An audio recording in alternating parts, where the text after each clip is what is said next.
more of our reactivity, Yeah. so that it gives more space for the possibility of the prefrontal cortex to be in more. That's right, because part of the conversation around the development of the prefrontal cortex comes from the fact that we're still looking at our kids to be more developed than they are. Our expectations are not in line with either their willingness or their capability, and we generally blame willingness. We generally say they're not doing this because bad attitude, they don't want to, they're defying me, they're resentful. But the truth is that because of brain development, we're actually might be talking about capability.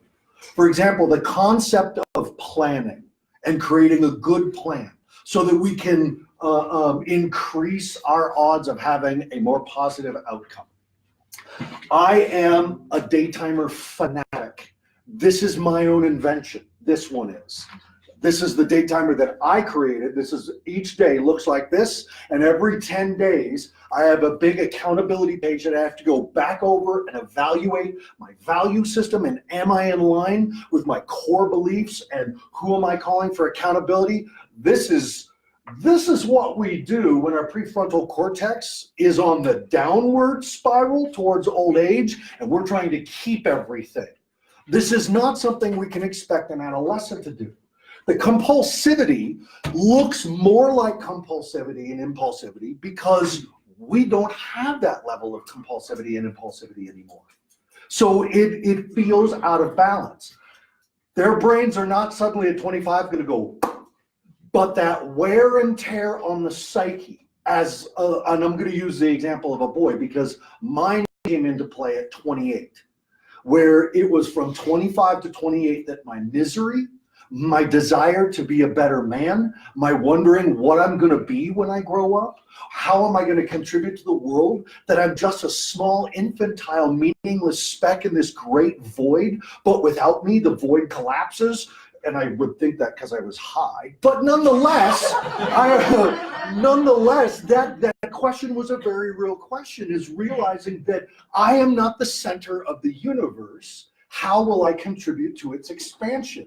And realizing that what I was doing was not contributing, created shame and guilt, which are the twin pillars of addiction. And so I smoked more pot so I didn't have to deal with that, and things got worse. And so that's how the development looked for me. That there was a really dark time from 25 to 28 that I really hated what I had become to be more. And in a moment of clarity that addicts like to call the sober moment, I woke up and I got to see potential and I got to feel forgiveness and love. True, honest to God. And in a 24-hour period, 3 full-grown men told me they loved me and would do whatever it takes to help me, which was all I had ever dreamed of for my father. So this perfect storm, this catalyst that suddenly allowed me to access the developed part of my brain took place. Did you see that? Like, I'm just thinking even of when he's learning to walk, there's a lot of falls. Yes. And he runs and starts falling. Yes. And it's like, so you see the development and then there's going to be the regression. The development, what a perfect example, because no baby is going to get up and just start cruising around the house. We're going to bump into things. We're going to fall over. We're going to split our lip. We're going to, and if we give up the first time we fall, none of us would be here. So there is a period, and again, I'll talk about boys, and I'm going to extend it a little more to try to relieve a little bit of pressure. It's about 23 to 28 where they wake up, and some men do sooner than others. I was a late bloomer, and at 28, I said, I got to be a good man. I got to be like the man who raised me, not the father, not my biological father. Yes? I heard that if you had a lot of trauma in your youth, you might not actually get to 100%. So here's what I know about trauma, and if Sherry was here, I'm sure she would shed even more light on it. When trauma hits, we tend to delay to that point and can return to that point when we're triggered out. We talk about when we stress, we regress. Well, when we have a traumatic incident, and so in adoption, it can go all the way back in utero. But if there's a 5-year-old trauma, you can return to your 5-year-old roots. Look, every one of us can admit here, and you might actually have to admit in front of your parents, but it's one thing to be an adult at 48, 53 years old. And it's another thing to go to your parents' house at 48 and 53 years old for Thanksgiving and suddenly you're 14 again. You guys know what I'm talking about? There's that feeling where you're like, oh my God, like I'm back to that place. And that experience multiplied by 3 to 10 is what it's like with trauma, is that we can, how illogical is it that because the person in red pants and red shirt and khaki pants attacked us all those years ago, that our heart rate would increase at target? But that's where the brain got wounded, right there. And until we reconcile that, which is EMDR, for example, is one of the things that allows us to reconcile those moments of trauma, where you're literally in therapy with a process where the therapist is taking you back to that moment and saying things like, now breathe. And you're practicing not going into fight, flight, freeze, faint, fornicate, and feed. You're practicing not going into automatic reaction that is behaviorally based and it's conditioned, and you dig the hole deeper and you create expectations of others. His mention of the MDR is what I'm actually doing myself right now, and it's pretty incredible. What is EMDR? It's basically light therapy, reconditioning your brain. So it's a light bar that basically scrolls back and forth. Think of Kit from Knight Rider, because that's kind of what it is. Yes. And you sit there and you watch this, and the therapist is literally reprogramming your brain while bringing you back to these things. I mean, the sessions are really interesting when I get to go back to Afghanistan in my mind. We do EMDR here, and my wife did EMDR for years, and it's literally being able to revisit the scenario and keep your brain out of fight, flight, freeze, faint, fornicate, and feed response. Because when I go back, or when I was there, I did those, Yeah. whatever they were. It's reprogramming me to say, I don't have to do those. I can use this instead of this. Right. Does it have to do with it's- eye movement? Yes, or EM is the eye And movement. it's the, like, it limits REM or something? Yes. Um, Well, you would know. well, right. Well, it can also be stimulating right and left hemisphere of your brain. So it doesn't have to be light. And My wife used buzzers in her hands. you know, the science behind it has to do with keeping memory in your emotional centers of your brain versus memory that has been put into a story form into your prefrontal cortex. That's the amygdala that has to do with the timeline, right? Mhm. Okay. So what you do is, as you're re-experiencing this and you're having this bihemispheric like stimulation, the memory is being triggered. You're experiencing it in your emotional center, but you're being guided into more of a linear narrative so that the memory moves physically, the channels into another part of your brain, so that over time, as you experience a trigger, you don't go right to this limbic system. You actually experience it as just a part of your life, Right. and it doesn't have the emotional charge anymore. It's another what an oversimplification would be to say is that when I walk into the department store and everybody's wearing red shirts and khaki pants, because the amygdala is damaged, my brain says we're in trouble now. We're in trouble right now. And the truth is, you were in trouble years ago, but your amygdala is saying, alert, we're in trouble now, versus letting that live in the memory of your consciousness. We can't. So back to the point is that yes, the triggering back, the gaps in development. We had a young man who was brought up in an orphanage in Russia. His story prior to being in the orphanage is nightmarish. And Sherry talked about her mom's childhood in the book Which Way. It is available on Amazon. I've never heard a story as bad as Sherry's mom's. Never. And the fact if you ever get the opportunity to meet Sherry's mom, the fact that she's still alive is utterly remarkable. Okay? This young boy, this Russian boy that we had a story very much like that.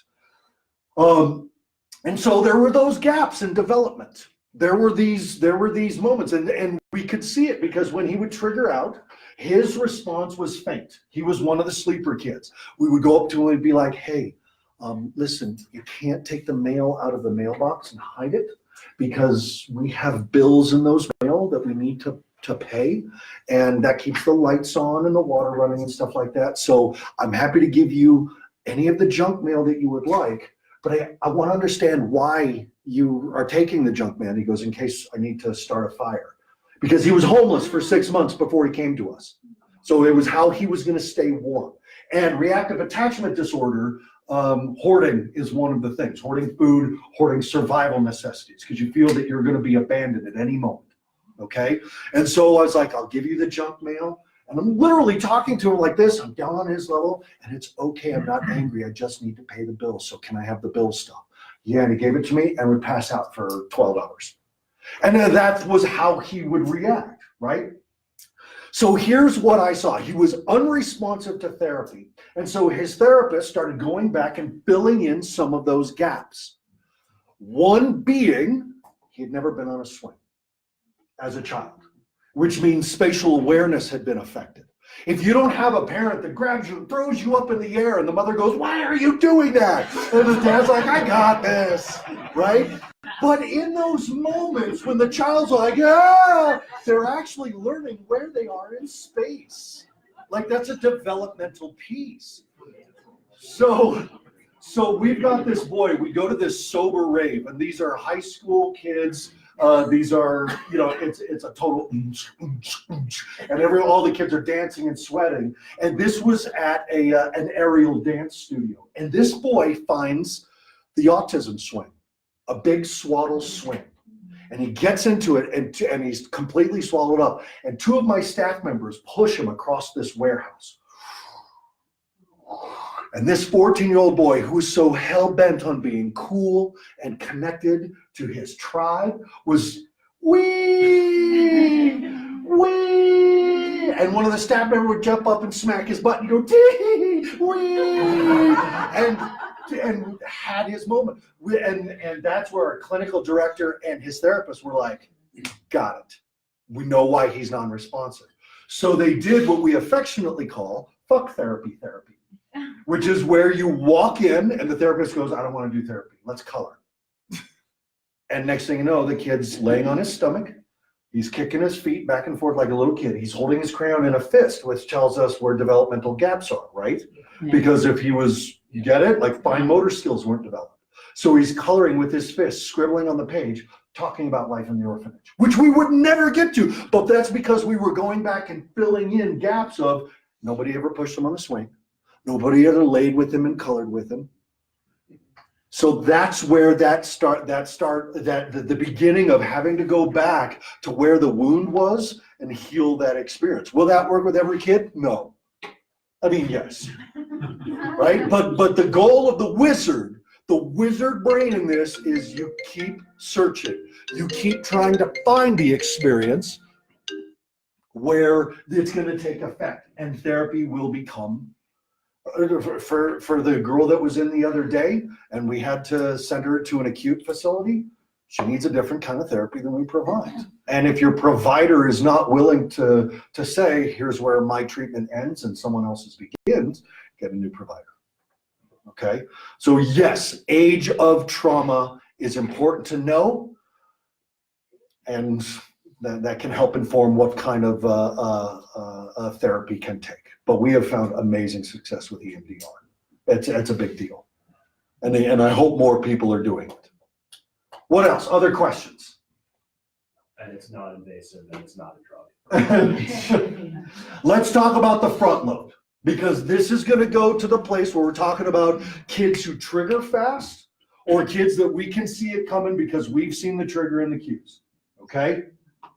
Front load is the concept that we're going to use to have all of our difficult conversations with our teens at risk. All of them. This is where we're going to talk about adoption. This is where we're going to talk about consequences. This is where we're going to talk about curfew. This is where we're going to talk about media. We're going to do it in the front load process. Now remember, the front load process is step 1 of 4. But it is the most important part of the process. Step 1 of 4 looks like this. And we joke about it as adults, which is kind of amazing. We say, hey, we need to have a meeting about having a meeting about when we're going to schedule our meeting about the meeting we need to have. And we laugh about that, but that's front loaded. So that's how I want your brain to start thinking with your kids of how we're going to approach tough conversations. Hey, we're looking at you graduating in the next month and a half to 3 months, depending on how you decide to handle your work. Now, do you see what I did there? I gave all the problems of the phase work to the child. And I've also made it clear by saying, if you're home in a month and a half, I'm so happy. And if you're here for blah, blah, blah, I'm still happy. Because, and this is a love and logic concept that we are going to employ in everything we do from now on, is to communicate this statement.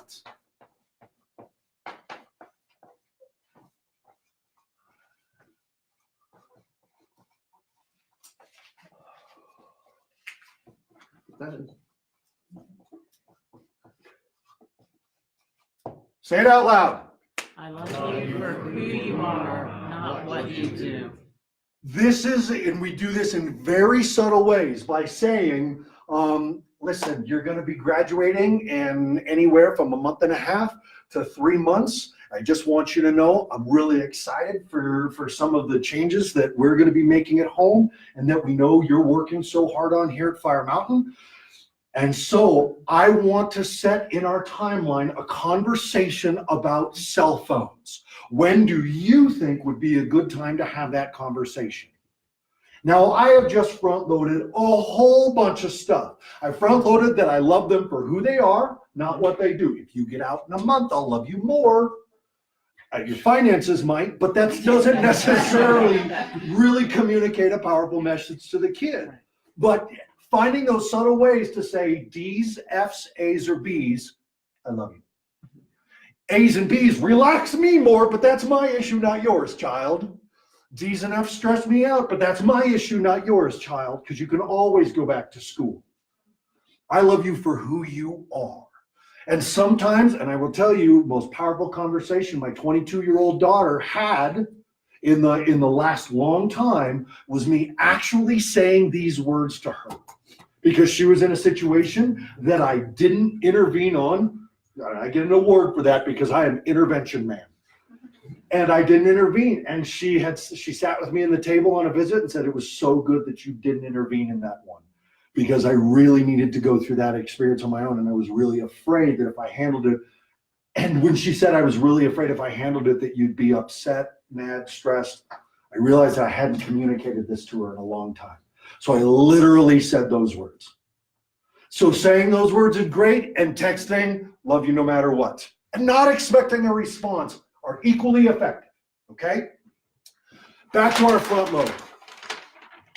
Now I have told the child that sometime in the near future, and I'm willing to share when we decide that is, we need to have a conversation about cell phones.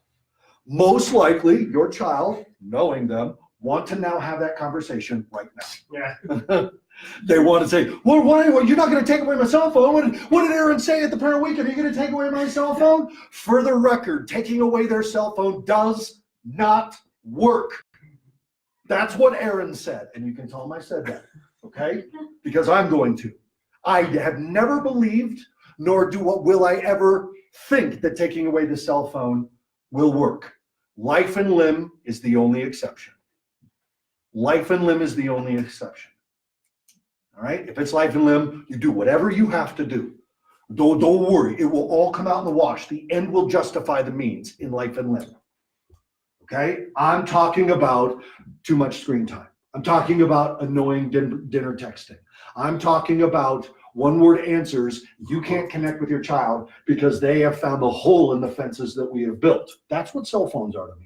That's what social media is to me.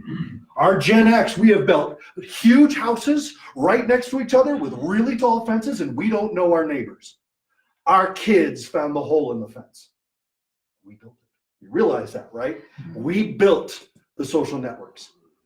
They're using it to stay connected. We as Gen Xers are disconnected. This is what happens when we connect. All right, well, I don't know where that soapbox came from, but here we are. Okay. So back to Frontload. Hey, that situation on Tuesday where you had the threat of suicide and went to that really dark place in school. A lot of people got freaked out. I didn't feel like it was a good time to talk about it then. I'm feeling like we need to talk about it soon, however. I'm thinking later tonight or tomorrow, which one works for you. Now, I've done a couple things there. Frontload, I've shared power, and I've made it clear my boundary. I've given choices that I can live with. If I give the open-ended Gen X questions, when do you want to talk about it? What do you think their answer is going to be? Never. Now or never? Yeah. And now's not a good time because they're defensive, because you've just brought up a sensitive subject, and never's a great alternative. And that's what we've done as Gen Xers. When would you like to do this? What clothes do you want to wear today? The wisdom of our parents was limiting our options. That was not a bad thing. I don't know why we thought it was. It's actually the healthiest thing you can do. Have you ever heard the astronauts talk about that experience of being in space and what it's like to experience the void? These are full-grown trained scientists and doctors and military men who are pressing the edges of humanity, and they get out in space and can't see the edge of the universe, and their body freaks out. And we've done that to our kids by saying, what do you want to do today? And then they say something and then we're like, no, and we've just stripped them of all their power. We have got to find the way to share power in a realistic, developmentally appropriate way for a teenager who's struggling.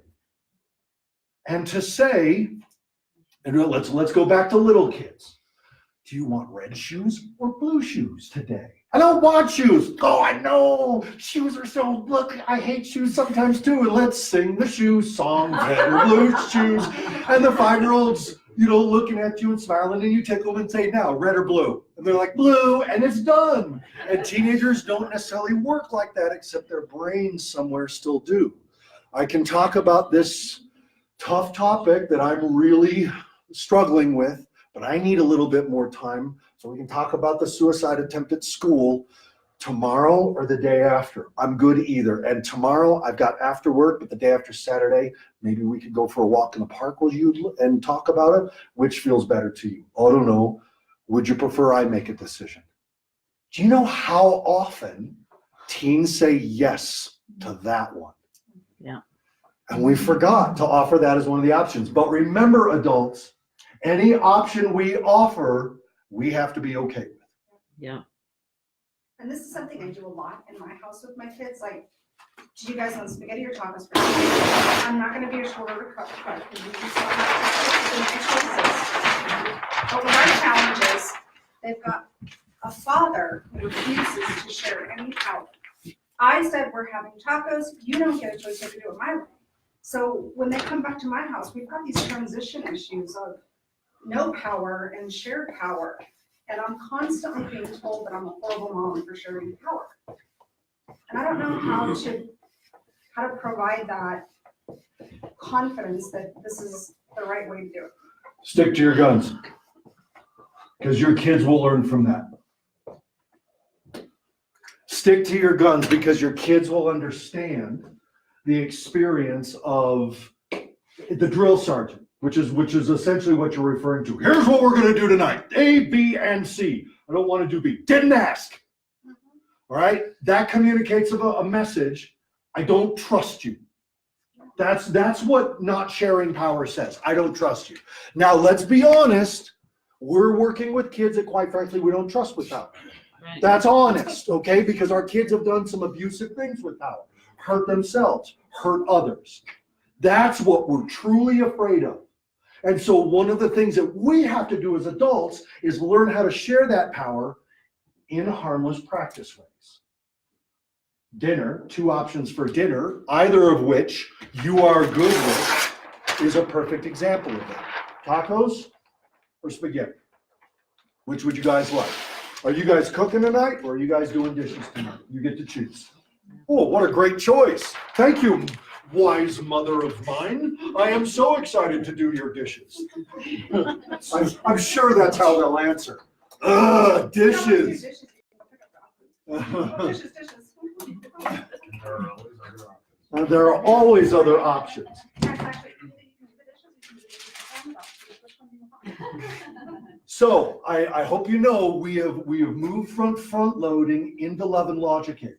Okay, this is I'll put some L&L stuff. Love and Logic is a parenting tactic that was created for kids at risk. And it has become very popular in Colorado. That's because it's where it's become popular worldwide. It was founded in Colorado.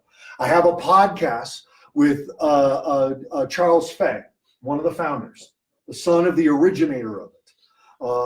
Check it out. It's a great podcast. He's very good because he talks about using this with teens.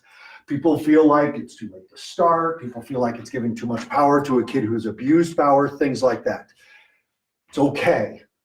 We're gonna start and practice. I'm probably gonna misspell this. Inconsequential things. I realize I spelled impatience as impatient. The joke was actually what I wrote, and so we're gonna practice our. He didn't say anything. No one said anything. In fact, we all laughed together, and my feelings weren't hurt all night. We're gonna practice with inconsequential things, like dinner. Like, are we gonna go school shopping on Saturday or Sunday? Which would you prefer? I'm good with either.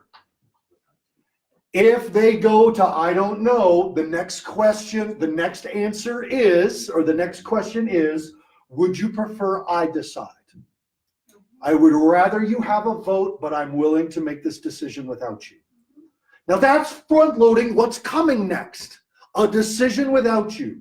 And we all know what we're going to do, what they're going to do the moment we do make that decision, right? I don't want that. I don't want that. Well, you had an opportunity to vote. Would you like an opportunity to vote again? Yeah. I'm willing to try this one more time. It's veto power. Yeah. Yeah. To veto you. Yeah. And who granted these children veto power? And I think there's a really careful, powerful balance between teaching consent education, which is an absolute necessity in our culture, and thinking that these kids have veto power with adults who are actually in the business of protecting them And caring for them. and caring for them and keeping them safe and feeding them and housing them and providing them internet access that they are abusing by selling drugs over the internet.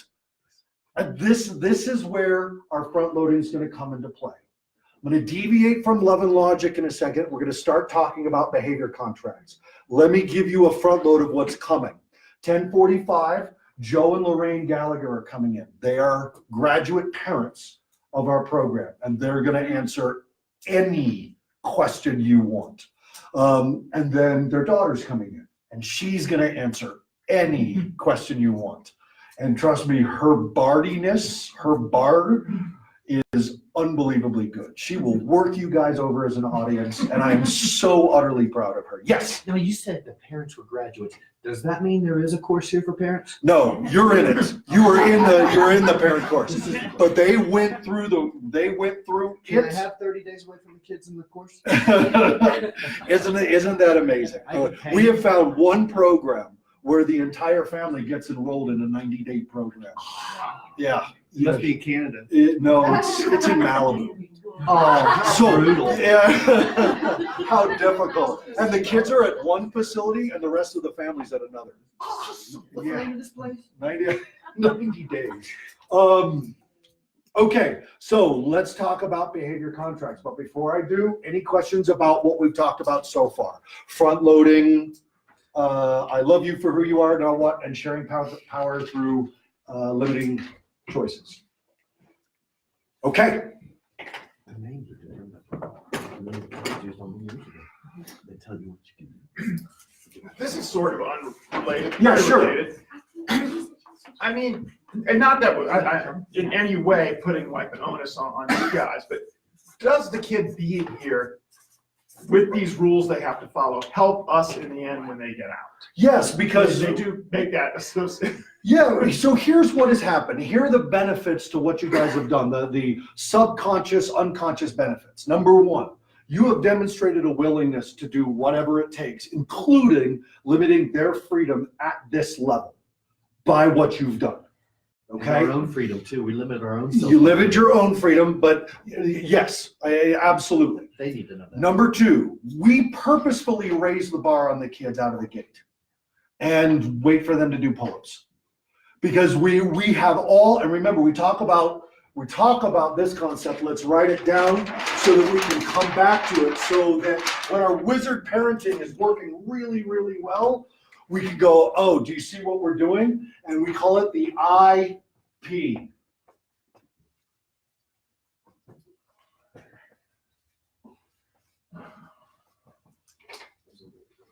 What does IP stand for? Identify patient. When we start identify patient our children, we start looking at our kids like they're an identified patient, and they can only handle so much, and they're not capable, they're not willing, and now we're walking on eggshells around our child. Every time the phone rings, our heart rate goes up, et cetera, and we start to experience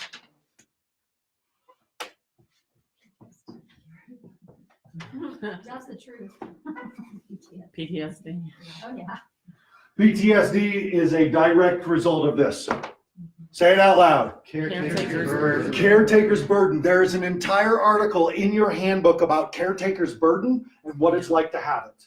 You all have it. Every last one of you has caretaker's burden. It's something that nurses go through. It's something that nurses in especially old folks' homes go through. It is something with that parents of teens at risk go through.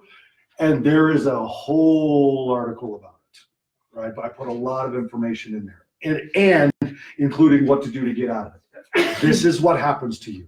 So in your wizard brain, when you're going through your awareness and your balance and you're connecting and then deciding upon the tool and evaluating the outcomes, as a wizard would, you recognize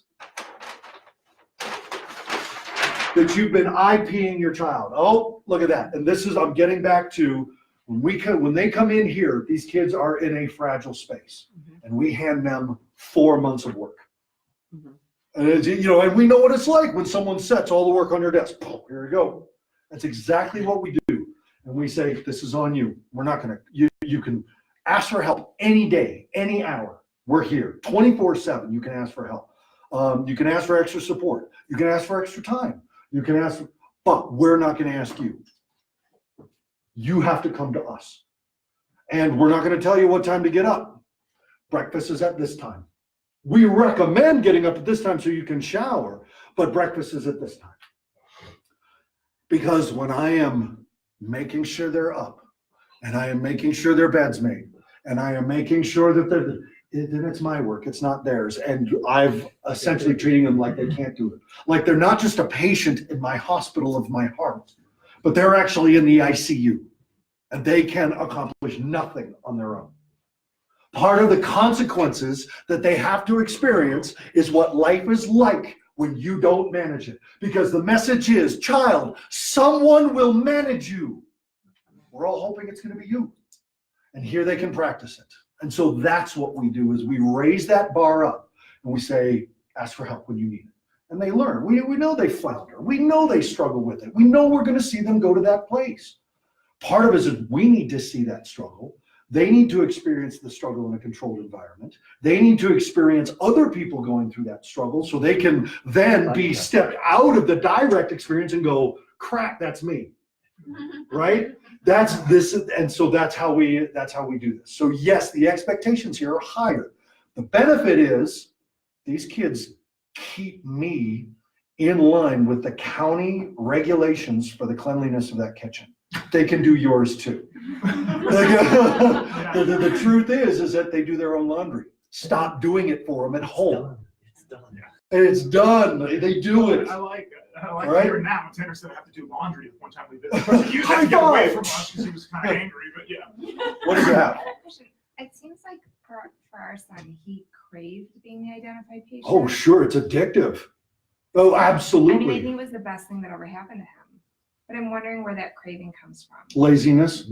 Now, yes and yes. Yeah. All right, but we also, that's an easy pat answer for something that actually might be a psychological a trauma or an environmental or a neurological dysfunction. Okay. So it's easy to say laziness, but I can tell you after 7 years of smoking pot, that next 7 was out of pure laziness. I did not have to work, did not have to be a present father. I did not have to be involved in my marriage. I did not have to care what my family was going through because I could get high. And that's just pure laziness. And one of my ultimate realizations came from realizing I'm a lazy, lazy man. And I need to stop being lazy. Again, that's way out there on that big pyramid of, right? That's way up here still.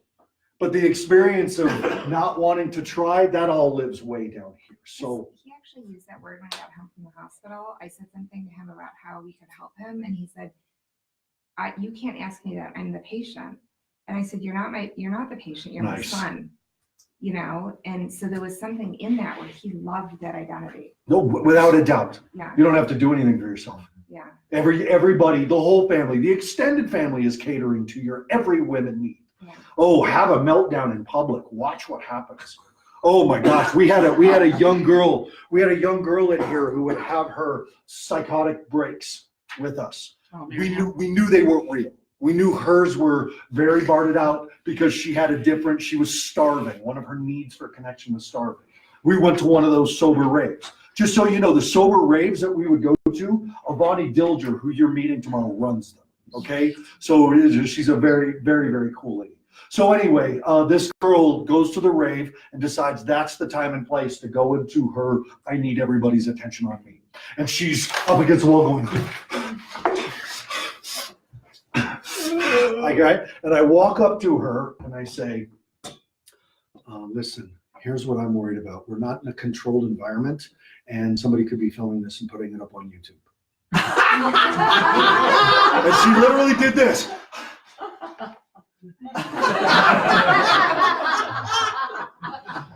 So there is a way, and you have the start of it. I'm not your doctor. I'm not your nurse. I'm your mother. You're my son. Stop treating me like I'm your doctor. That's an internal boundary first, right? Because the moment you back off, what's it going to do? Back down. Go to dad. You know. True, that happens. Yes. It's what they do here. You're not wrong. It's exactly what they do here. Yeah. Well, Aaron said, no, Aaron didn't. Aaron did not say that. But this is how they play against. So this is the unity piece as well. This is where you both are on the same page about it. No, I'm not your doctor either, kid. You got to manage this. If you want me to manage it, you can't complain about the outcome. Right? That's what we're dealing with here. You want me to make this decision?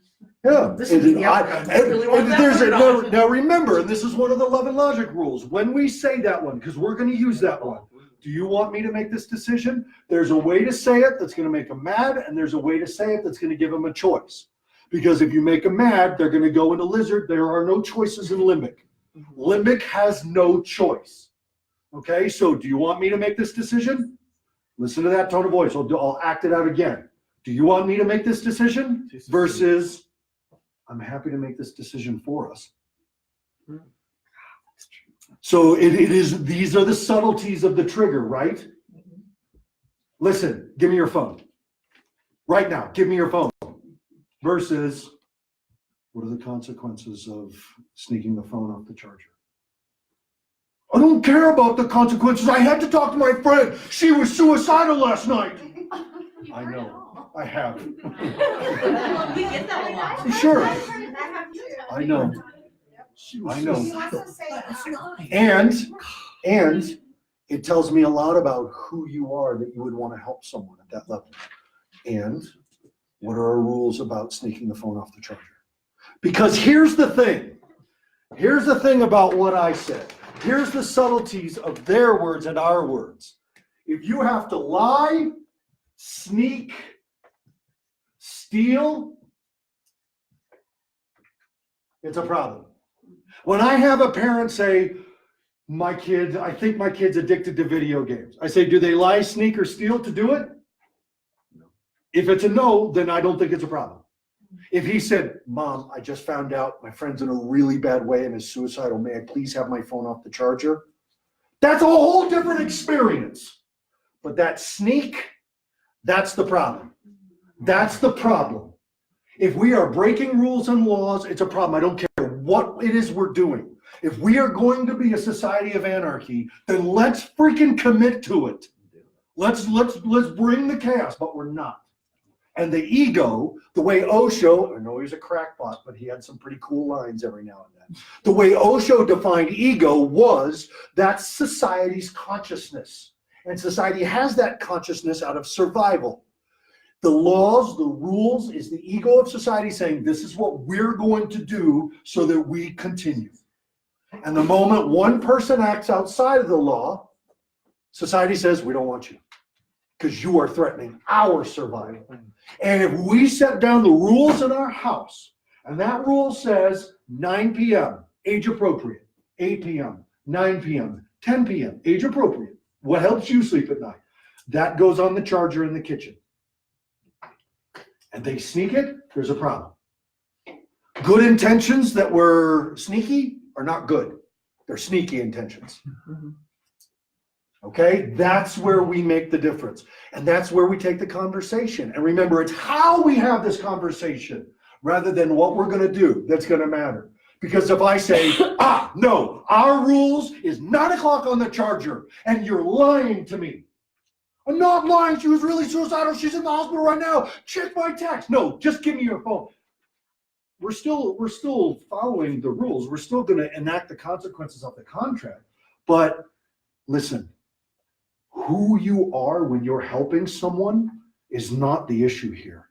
I love you. And I'm so proud that you're willing to get into the darkness with someone who needs it. You didn't come talk to me about it. And communication is an important part of our progress as a family. That's the part of the rule that was violated. And what are the consequences for that rule? I lose my phone for a week, and she's in a hospital now. You did really good. Let's have the conversation about whether we're going to see this through for the whole week in 3 days. I'm willing to accept that.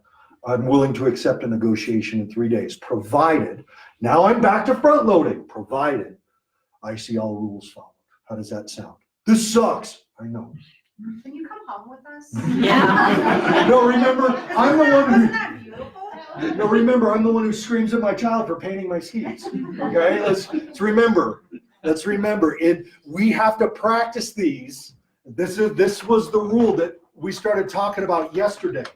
We have to practice these types of talks and conversations 99% of our lives. I want you to start practicing with your partners, your parenting partners. I know. And what did I say? Oh, don't you talk to me like that, right? But we have to, and then it's okay for you to look at your husband, your wife, your parenting partner and say, I need to practice something on you. Is that okay? Yeah. All right? Yes. So you say you're gonna reevaluate that in 3 days? Yes, sure. Well, aren't you planting the seed that the next time they do something, then they're gonna, the consequences aren't gonna be as severe? And Absolutely. Playing that out over. Absolutely. Well, we'll try it again in a couple days. So next time she breaks the rule. She might say, Oh, it did 3 days last time, so then that just creates. so your front load of, You're undermining what you're setting up as a. you can be. But what I'm willing to say is that the reality of life is that everything's negotiable. And that's what I'm teaching my kid. Everything's negotiable. Everything's not manipulated. Everything's not manipulatable, although who knows with the world we're being shown right now. Seems like anything can be manipulated. But as adults, we have the opportunity to negotiate everything. You can negotiate your groceries at the grocery store. And us putting it, and here's the thing, if you don't want to do that in that moment, don't do it. If it helps you sleep to say hard and fast rule, and I know sometimes rules punish us when we've done good, noble things. But if it helps you sleep that night to not offer the negotiation, don't offer the negotiation. If it helps you sleep because your kiddo did something noble and still lied about it, and so you're like, the nobility piece kid I love, the lying I don't, so I'm willing to renegotiate in 3 days, providing from here in those 3 days are green light, smooth sailing. But if you don't want to do that, because in your heart you're like, that compromises me, don't do it. Because I am never asking you to follow my rules exactly with your kids. I'm asking you, what does taking care of yourself in that moment look like? And what happens if you change your mind? What happens if you do offer that one, and the next time she goes, Dad, can we negotiate in 3 days? And you're feeling it, or you're not feeling it. No. And here's why, kiddo. I said 10 o'clock last night for curfew, and at 10:15, you waltzed through the door like nothing was wrong. And I got really frustrated, and I spent a lot of time last night thinking about it. None of that's your problem. But that's what I meant by following the rules. So I'm not willing to renegotiate this one. Let's try again next time. We can leave it open-ended. We can change our minds. We're adults. We can change our mind. So don't compromise your own value system if in that moment you don't want to. Because you know what that's going to teach your daughter? Don't compromise your own value system, girl. Unless in that moment you feel like you want to. And that's the lesson but underneath all of this. Okay? Erin, can I ask a clarification on something that you said a while ago about, I'm not your doctor, your nurse? What about saying something like, I'm not your therapist? Because for me, I know one of my needs is to have that connection with them. Yes. And I don't want to say, no, you can't talk to me or my son, but I don't want to create a trap where they're using me as the therapist and I'm not skilled. So here we have a perfect front load opportunity. And you're going to do this while your kiddo is still here, because the enmeshment that you and your kid feel psychically, empathically, and then verbally needs to separate for both of you to have a healthier lifestyle. Okay? So what we're going to do is we're going to say in one of the sessions, and here's the thing about front load. Here's the rule about front load. We got to write it down.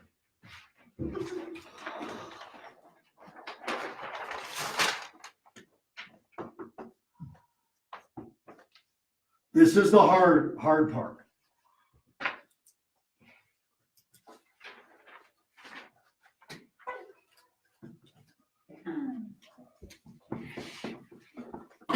This is the hard part. Front load when things are going well. Front load when things are good.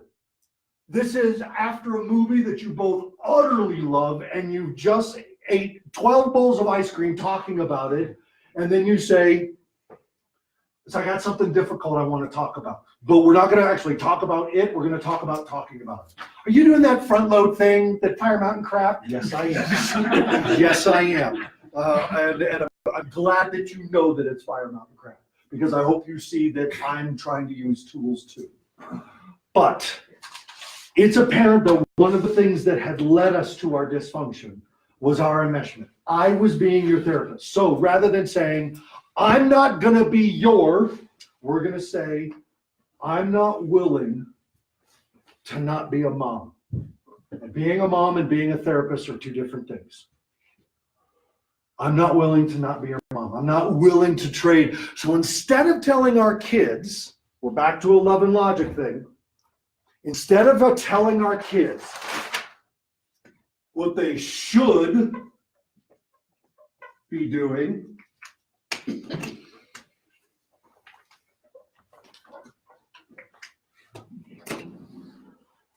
we're going to say what we are willing to do or not do. Thank you. That helps a lot. And the front load, any conversation that needs to be front loaded,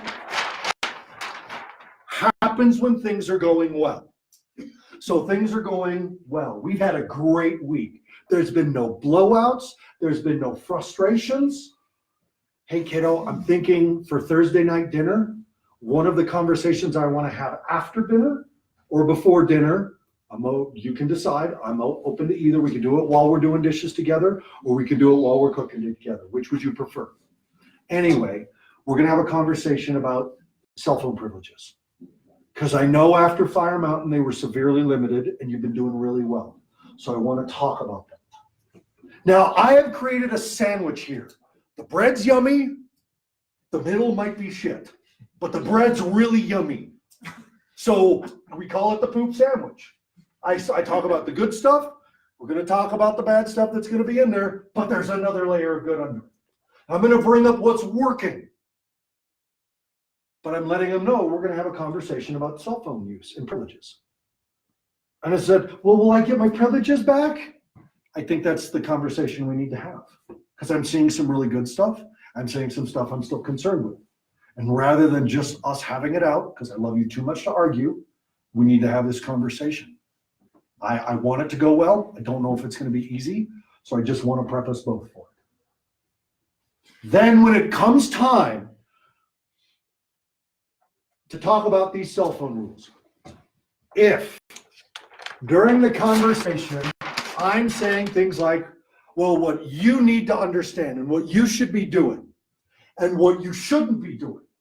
In fact, with your kids, we call this taking a shit on the floor. And it was Kira the other day. I was like, did you just shit all over me? She was like, ugh.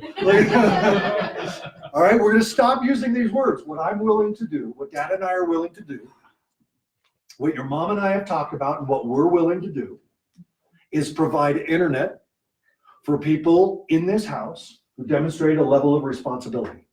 For me, that means season up. I think season up shows a level of responsibility that's internet worthy. Now, what I'm not willing to do is to provide internet for people who do illegal things on it. That includes pornography, that includes drug use, glorification, that includes cutting use or glorification, that include, right? And we make the list. And listen to the tone of my voice because it's how I'm saying it that matters. There are no finger pointing. And in fact, I've never told them what they should and shouldn't do. They have to make this decision of what they should and shouldn't do. I'm telling them what I'm willing and not willing to do. Hey, it's time to talk about the car. Because I know 16, driving is coming up, and you've been saving a lot of money, and we had a really tough year last year. But it's time to talk about the car again. I'm thinking either Friday night or Saturday day. I've got plans both days. We don't have to talk about the car. But those are the 2 days I'm willing to talk about it. If you would rather not talk about it, I would understand. No, I want to talk about it. So I got Friday night or I've got Saturday afternoon. Which would you prefer? And I'm holding my boundaries. Now, in that moment, let's talk about the negotiation piece. If they say, please, this thing that's happening Friday night and Saturday, I've been waiting for so long and I've been earning that privilege. All right, I'm willing to open it up to Sunday as well. After church. You do pull it, right? If it helps you sleep, do that. Because I care more about you taking care of yourself first than you meeting their needs first. We know that one doesn't work. So we're going to take care of our needs first. We're going to parent from our value system, not from what we think they should and should not be doing. This denotes our value system. Does striking a bargain work the same way? Can, as long as the options of the bargain you are willing to consider. So say they want Friday and Saturday, and you're like, all right, Friday and Saturday, but not next weekend. Sure. Now say that exactly the same values without violent communication. Violent? Yeah, so let me repeat back to you what I heard. All right, Saturday and Sunday, but not next weekend then. Okay, so say again.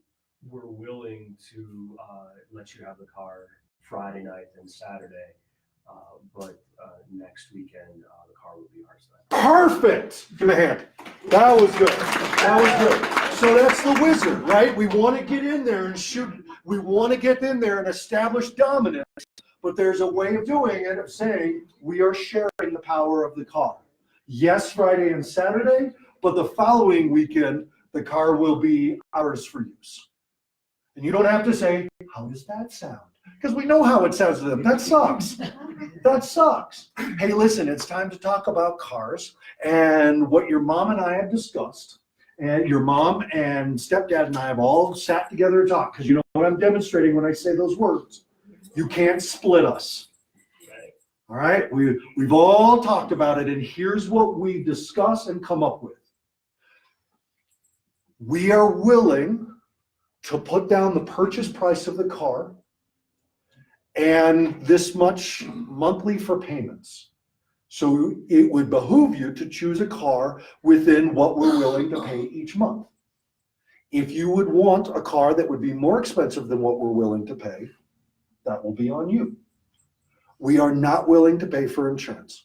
Now, I plead and implore you, never pay for a teenager's insurance. I can't afford it. Even if they do have B averages and do the Teen Smart class and do an online driving or an in-person driving class, which my son did, $140 a month. My daughter did the exact same things, $80 a month. Right? Yeah. That shows you who gets into the accidents. That was my parents' only rule for us. They buy us the car, but we gotta pay the insurance. You're the insurance. I would never, and when they say, what about insurance? We'll say, oh, we're not willing to pay for the insurance of a teenager. Teenagers are just so compulsive. You know what I mean. Well, I'm gonna have to get a job. I know. Or you don't have to get a car. You can keep saving. It's your call. All right? And it's gonna blow. Something, so they're gonna chase me into this way. Well, so-and-so's parents will. That's so sad. I know. Sucks for you. Yeah. Or just say, oh, interesting. But what I'm doing when I respond back to them is I'm playing dumb. And I know this is going to be hard for some of you. But playing dumb is a key parenting tactic. All the other parents let their kids have cell phones. That's sad. You're the only parent. I want you to know this. You are the only parent in my school. I'm sure it feels that way. But for us to,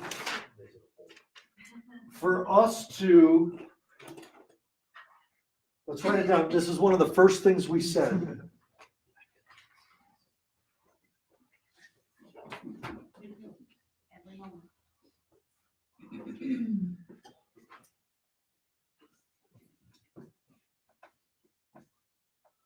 Please say this one out loud in the most ridiculous voice you can think of.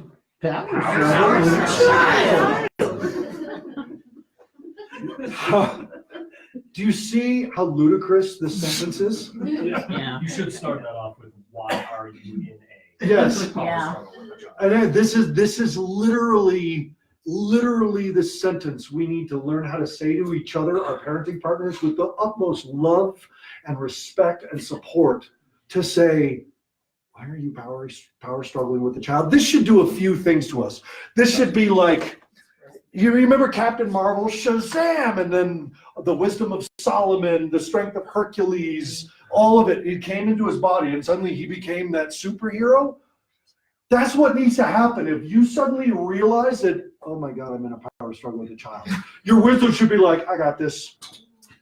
Okay, we're not in a good place to continue this conversation. Or whatever comes out of your wizard's mouth. But if you are in a power struggle with a child, let me say this again.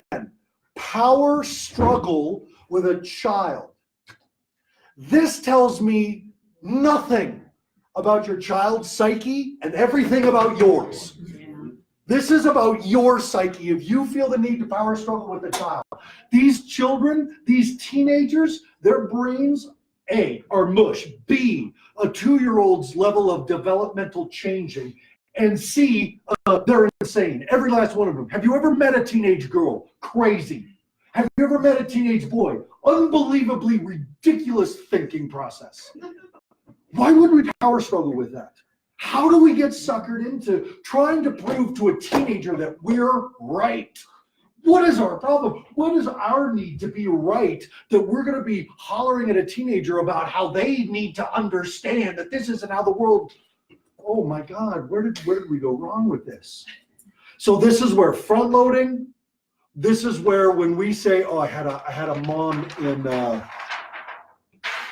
was at the Apple store and I was talking to the guy in the Genius Bar about the podcast. He's a millennial, they're nuts about podcasts. But I was talking to him about it, I gave him cards, and the woman who was checking me out said, I need a card. I have a 6-year-old daughter and I can see it coming. And I gave her a card. And she said, I think the thing I'm scared of most is I'm not going to give my kid a cell phone till she's 18.